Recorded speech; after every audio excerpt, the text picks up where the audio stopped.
Sallallahu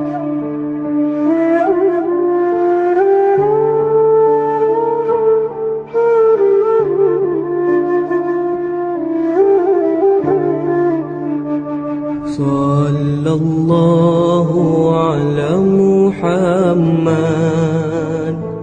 sallallahu alaihi wasallam, sallallahu ala Muhammad,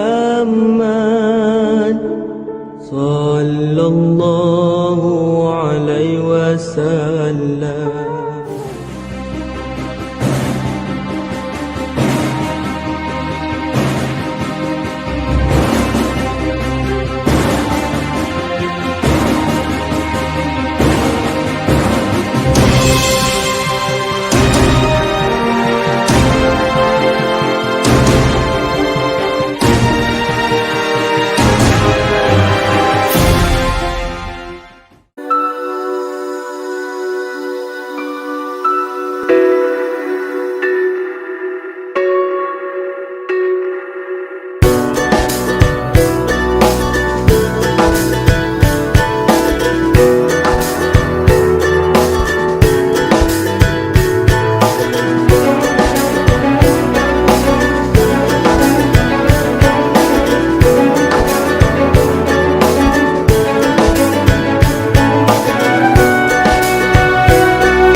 Majalengka merupakan sebuah kota yang diapit oleh dua gunung, yaitu Gunung Ciremai dan Gunung Cakrabuana. Kota yang dijuluki Kota Angin ini penuh dengan cerita sejarah. Menurut berbagai cerita, di Majalengka ini pernah berdiri 3 kerajaan besar, yaitu Kerajaan Talaga Manggung, Kerajaan Raja Galuh, dan Kerajaan Sindang Kasih. Kerajaan Talaga Manggung sendiri merupakan kerajaan yang masih ada hubungannya dengan Pajajaran. Raja yang paling terkenal bernama Sunan Talaga Manggung, putra bungsu dari Maharaja Sunda, yaitu Prabu Ajiguna Lingga Wisesa. Kerajaan kedua yang pernah berdiri di kota Majalengka bernama Kerajaan Raja Galuh, sebuah kerajaan bawahan Kerajaan Pajajaran. Kerajaan Raja Galuh dipimpin oleh seorang raja yang bernama Prabu Cakraningrat, seorang raja yang sakti, sehingga Raja Galuh merupakan sebuah kerajaan yang sulit ditaklukkan. Selain kedua kerajaan tersebut, di kota Majalengka pun pernah berdiri sebuah kerajaan yang bernama Kerajaan Sindang Kasih. Kerajaan Sindang Kasih dirajai oleh seorang ratu yang berparas sangat cantik. Ia terkenal dengan keberanian dan kesaktiannya. Sang ratu tersebut bernama Nyi Rambut Kasih. Di kerajaan yang dipimpin oleh Nyi Rambut Kasih terdapat salah satu pohon buah yang memiliki keajaiban. Buah tersebut bernama buah maja. Menurut banyak cerita, buah maja tersebut bisa menyembuhkan berbagai macam penyakit. Di lain cerita, terdapat sebuah kerajaan yang berbatasan dengan kerajaan-kerajaan yang ada di Majalengka. Masyarakat kerajaan tersebut merupakan para pendatang dari berbagai macam suku bangsa, agama, bahasa, adat istiadat, dan mata pencaharian. Pada saat itu dikenal dengan nama Caruban, yang berganti menjadi Cirebon. Menurut beberapa cerita, kerajaan tersebut dirajai oleh seorang raja yang bernama Pangeran Cakrabuana, putra Prabu Siliwangi. Putri pertama dari Pangeran Cakrabuana bernama Dewi Pakungwati. Dewi Pakungwati menikah dengan Sunan Gunung Jati. Setelah Pangeran Cakrabuana meninggal, tahta kerajaan dilanjutkan oleh Sunan Gunung Jati. Setelah Sunan Gunung Jati naik tahta, kerajaan Cirebon berganti menjadi sebuah kesultanan. Kita semua tahu, Sunan Gunung Jati merupakan salah seorang wali songo, seorang penyebar agama Islam dan satu-satunya yang memimpin pemerintah secara resmi. Sunan Gunung Jati juga telah mengubah sistem dan struktur kepemerintahan dengan dasar kekuasaan religi yang mengajarkan kalau kekuasaan bukanlah berasal dari manusia, melainkan dari Allah Subhanahu wa Ta'ala. Di masa pemerintahannya, Sunan Gunung Jati banyak membangun masjid dan pesantren.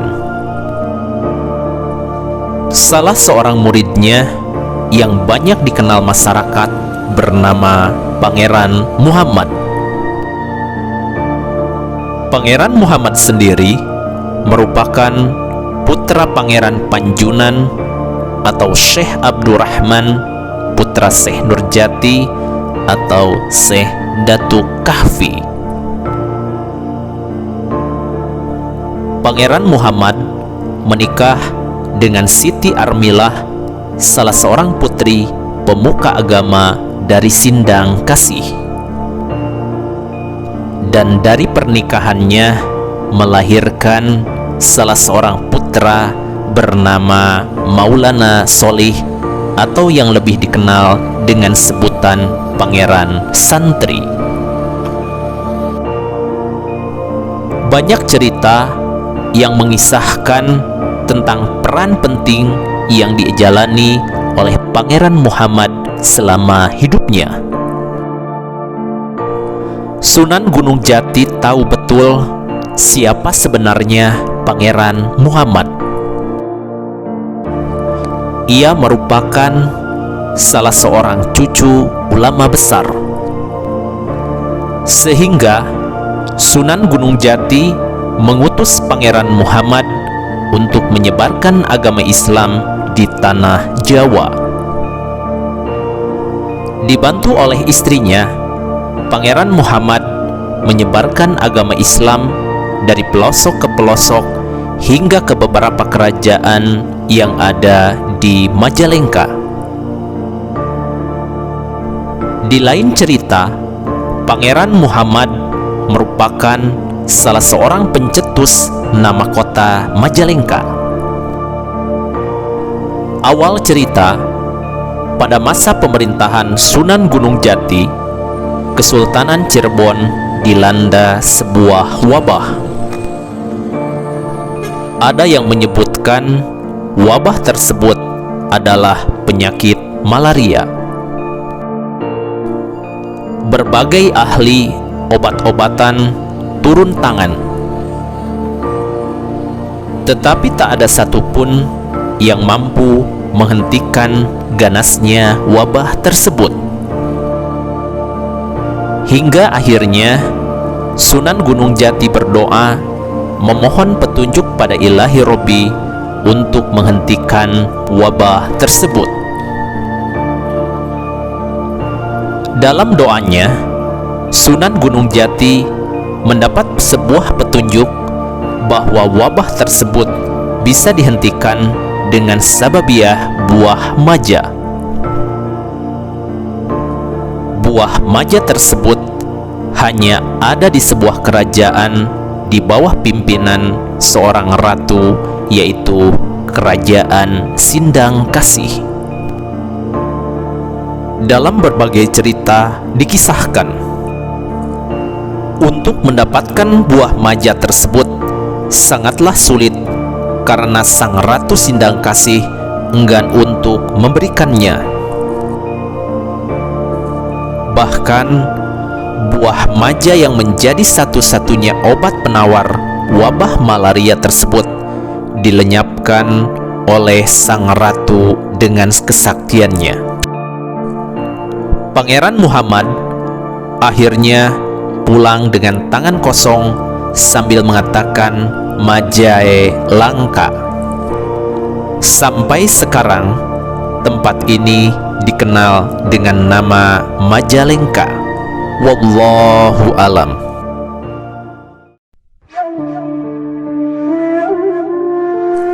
Inilah makam Pangeran Muhammad.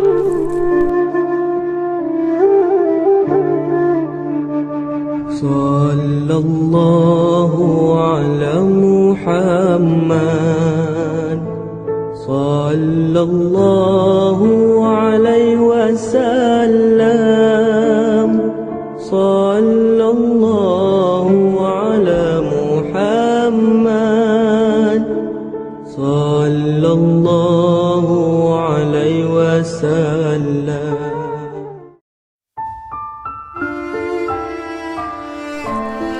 Pangeran Muhammad atau Pangeran Pamalkaran merupakan salah seorang ulama besar yang hidup ratusan tahun silam. Perjuangannya tidak bisa dirangkai dengan kata-kata mutiara, tetapi perjuangan yang penuh dengan pengorbanan dalam menegakkan kebenaran yang melahirkan tokoh-tokoh besar di kota ini.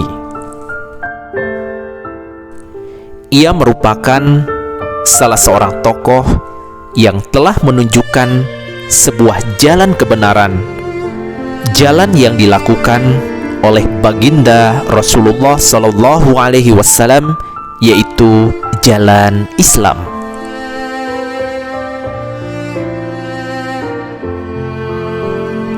Baiklah teman-teman, dalam perjalanan kali ini ada yang bisa kita renungkan.